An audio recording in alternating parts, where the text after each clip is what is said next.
Hi, this is Life and Career Coach Cheryl Messam from youinmindjamaica.com. Today is Thursday, November 20th, 2025. I'm just checking in to share a few Hurricane Melissa relief stories with you. Today, I learned some interesting things. Ran into a colleague on the road, and she's in the science field, and she was telling me about the missions that her church has done to our friends and family and loved ones in the West. And what some of the things that they have learned from their mission trip is that the folks in the West are having a garbage collection problem. And so when we send down the crates of bottled water, the many bottles, some of those crates have 24 or 32 bottles in them, is contributing to the garbage pile up in the area. And so perhaps we should consider sending the 5 gallon larger drugs, because that's less things to litter the place. So I found that interesting. The other thing is comfort food. She said that, she was packing up things to take with her, and she saw a crate of soda and she grabbed it. She would have really preferred more water, but she grabbed it. And when she reached her destination, a security guard, asked her if, he could get a soda. So she kind of looked at him quizzically and said, "Soda? You don't want water?" And he said, "Mister, I'm tired of the water." So, that's a consideration that, we want to get back to our own sense of dignity and own sense of control over our lives, and an expression of our preferences. It's not everybody was a big water drinker before the hurricane, and being able to, in this case, have a soda, I am sure gives that man a sense of normalcy and a sense of control over himself. So that was interesting for me to hear. And the third thing that was interesting for me to hear today is the whole matter of, so you want to help, but if you know that you have bladder problems, or you have, whatever your natural rhythm of your body is, requires that you have to go to the bathroom regularly. Perhaps it is best that you don't go on these trips, because the availability of places for you to use as sanitary conveniences is very, very limited. And of course, if persons who are going on the mission trip have to stop every minute to facilitate you, then it kind of defeats the purpose, because the whole focus is about helping our friends and family and loved ones and our neighbors in the West. So those were 3 interesting things that I learned today in relation to our Hurricane Melissa relief. One of the main reasons, though, that I thought I would check in and share with you is that since week I was in a supermarket and checking on prices, because I figured that persons overseas, and even those of us in the eastern side of Jamaica, we would be helped in our decision whether to send money or to send food if we knew what were the prices of things. And I'm sure that you can imagine that prices have risen. Prices have risen since the 28th, when October 28th, when Melissa passed through.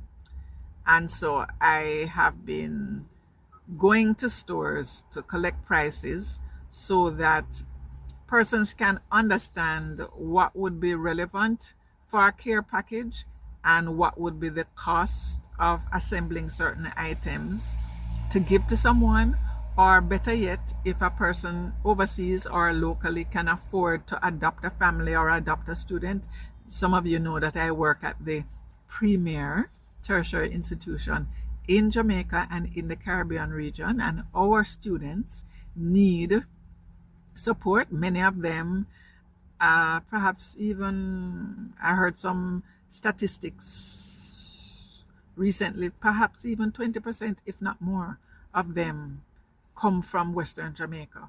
And I am beginning to interact with some of them who have been impacted, and I know of at least one who is now homeless, right? So they need to consider adopting a student, adopting a family, um, adopting a little one in a family. There's a great need.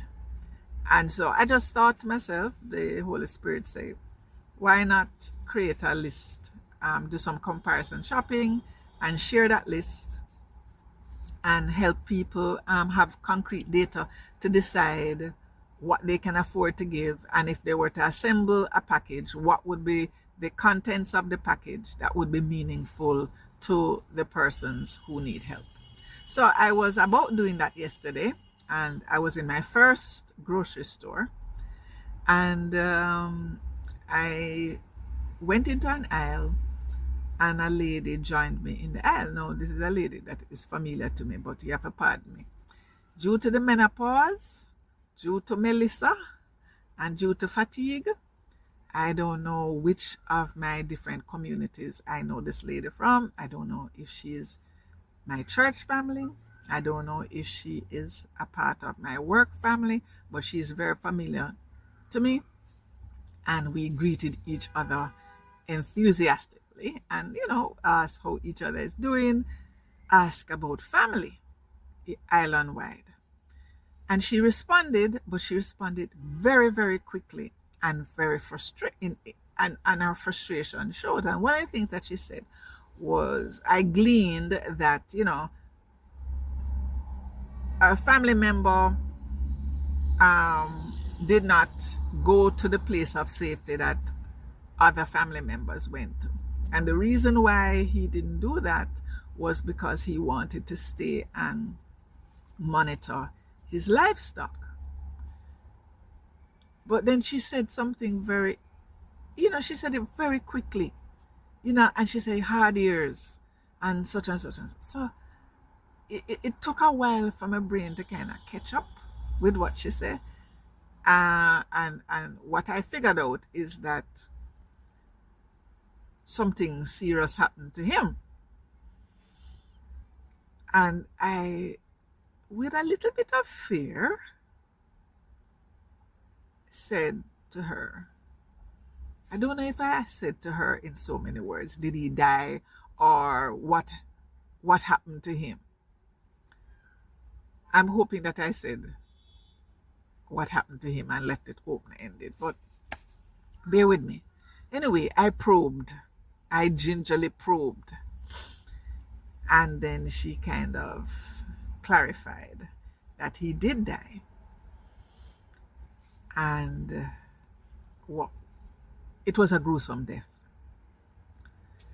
And they found him under some rubble, but it's not the rubble that killed him. It's one of the things that went flying in the air that killed him. And I just looked at her and I asked her if she wouldn't mind me praying with her. And we paused and we prayed. And after we prayed, we gave each other a big hug.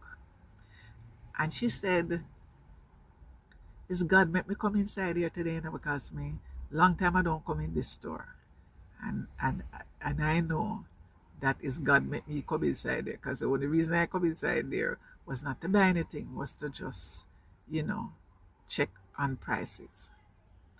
Friends, brothers and sisters in Jamaica, if you look at that woman, you wouldn't know that she's carrying what she's carrying.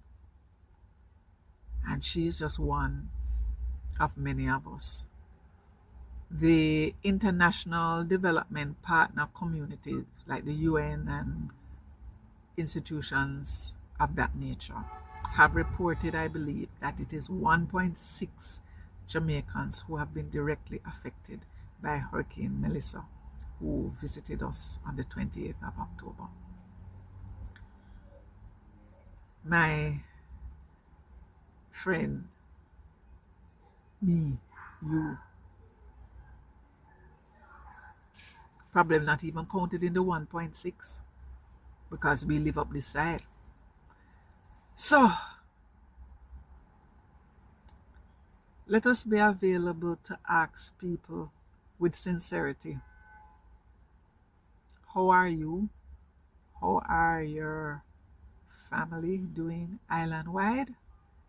And pause long enough to hear and give a hug.